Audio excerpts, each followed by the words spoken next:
All right, coaches, imagine this. Friday night, middle of autumn, middle of fall, your first drive went phenomenal. You were able to drive down the field. Your first 10 plays were incredibly successful. You even put up a touchdown on the board. But now you're midway through the second quarter and you haven't seen any other success. You're seeing multiple different defensive fronts, defensive adjustments, and your offensive coordinator is kind of lost as to what to move forward and what to call. What I'm going to go through today are the most common defensive adjustments that you're going to see at the high school level, and so that you can end up making some adjustments on the offensive side of the ball to make sure you're going to end up putting more points on the board and hopefully get that W. Welcome to the channel.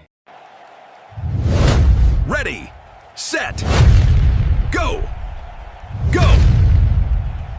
All right, let's say you're playing against a too-high team here and you love to run inside zone. I know we've talked about it a lot on the channel so far, but the inside zone against a too-high look is incredibly good for the offense. It means we get hat on a hat, and we end up getting up to the second level relatively easily. We put this defender in a bind, and there's a massive open space there, right? So what's one of the first things that teams are going to do?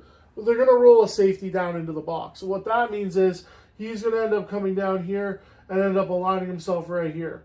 Essentially, when he aligns himself in the run fit, we essentially like to call him the Sam backer, the strong side outside linebacker, as noted, because the boundary is to our offense's left, the field is to our offense's right.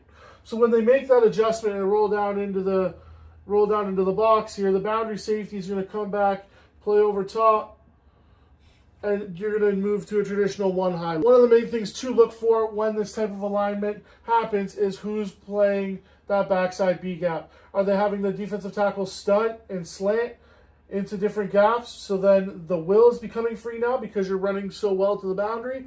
Or do they have the end stay outside, the tackle stay here, Mike stay here, nose, will, end, and the Sam is the free hitter or the roamer that gets to flow with the ball or ends up reading your run pass option. And the second adjustment, we covered it briefly in the last session there, in the last point there, but it's the slanting of the defensive line. So what you'll also see if they do decide to bring the safety down and play him into the run fit, the defensive end, they'll all take their specific gaps. But what you'll see is this 3-tech or a player that's playing on the 4-eye, they'll spike into that A gap, and then the end will spike into the B gap to allow the Mike to flow over top and the Sam to flow over top to be able to play the option and the run, right? So then this will end up being your read man who can crash underneath, and then your Sam will come and play the quarterback.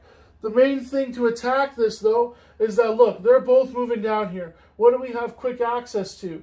We've talked about it in another video where we have quick access to the inside receiver if they're both going to bite on the run so hard. So if we're running inside zone to our left, right, as we've traditionally drawn up here on the channel, right, we're all going to step towards our play side, work up towards a double team. They're going to send two down the edge there, and it's going to be hard for us to pull the ball. It's got to be quick, but we can get free access here, right? There's all this space that's going to be vacated because of the linebackers committing to the run so hard. What you'll also see is a scrape adjustment from the linebackers as well. So again, if we're looking at that inside zone type blocking scheme, what you'll see a lot of linebackers do is they'll flow over top. So the will try to play out here, the Mike will flow and try to play here, basically trying to replace each other.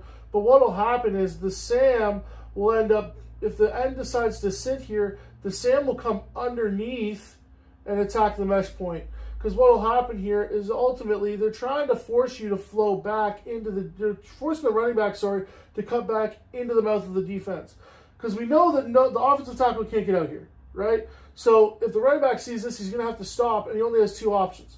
He has to stick his foot in the ground and bang it here, or he has to bend it backwards, right? And that's our opportunity there, but not all running backs are born equal, so they may not see this. So when the Mike flows over top, he can still play this, but the Sam is scraping hard underneath. So if he does want to try and bounce it all the way back, your inside zone is going to get stuffed for basically a net zero gain, maybe even a loss. Please see is teams will go to a different front. If you're running a specific running concept on them, like outside zone, or even a lot of teams where you run power against them, they'll start to stack one side of the line. But when you get a different front, you just have to remember your rules and responsibilities. All you have to do is remember you're going to step to the play side, right? Very similar, right? But except for your read man changes. Your read man is no longer on the line of scrimmage. So you have to see, does he commit to the box or he's a commit to your passing option here, where again, we're not exactly running a hook here every time, but we're just drawing it up for the case of having it on the whiteboard here. So your read man changes, but again, everything else stays the same, right? Your offensive tackle is going to take the most outside defender. Your 2 and 3 here are going to end up taking the second and third defender, doubling and working up. And then your back 2 here, he's going to be solo. He's going to end up helping out with the nose tackle and up to the Mike linebacker, depending on where this nose tackle goes. If the nose tackle spikes in the backside A gap, center's going to move up, cut off that. So we're looking to get this double team here up to the jack linebacker. If the nose tackle ends up flowing over top, then again, the guard's going to have to come up, but you're going to end up having 2 defenders that are unblocked here. Ideally, you want it to be the Mike linebacker and the backside, the strong side linebacker, noted by our field call here. We have 5 offensive linemen that are blocking here, and you're reading the most outside defender that's still in the run fit. You can't block everybody, right? But ideally, you count it from play side to backside. So you're counting 1, 2, 3, 4, 5, right? And then this would be 6 and 7.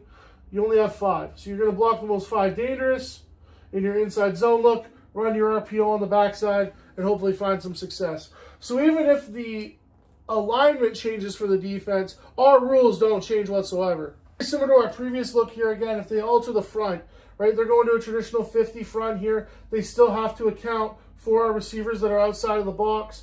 So ultimately, if we're looking at the box specifically, how many do we have to account for? We have to account for 6 for 5, right? But we know we're reading the backside end, so this makes our count incredibly easy. We got 1, 2, 3, 4, 5.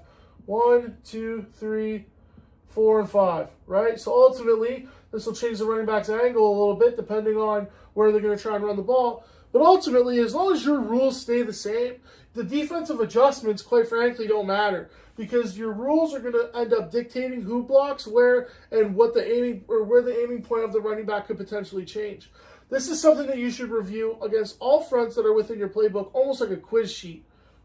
So something that we have in our playbook that we've implemented over the last few years is that we tend to draw up our offensive plays, and it's a sheet that looks really similar to this, where we list out the common defensive fronts that we're going to see from our opponent, or even common that we're going to see throughout the season. And it's a homework assignment for our offensive linemen where you're going to go watch film, you're going to draw up and put in the numbers of who plays where, and you're going to draw our system, whether it's inside zone, whether it's power, counter, trap, whatever running schemes that you have within your playbook, those are the ones that you're going to have on the quiz sheet.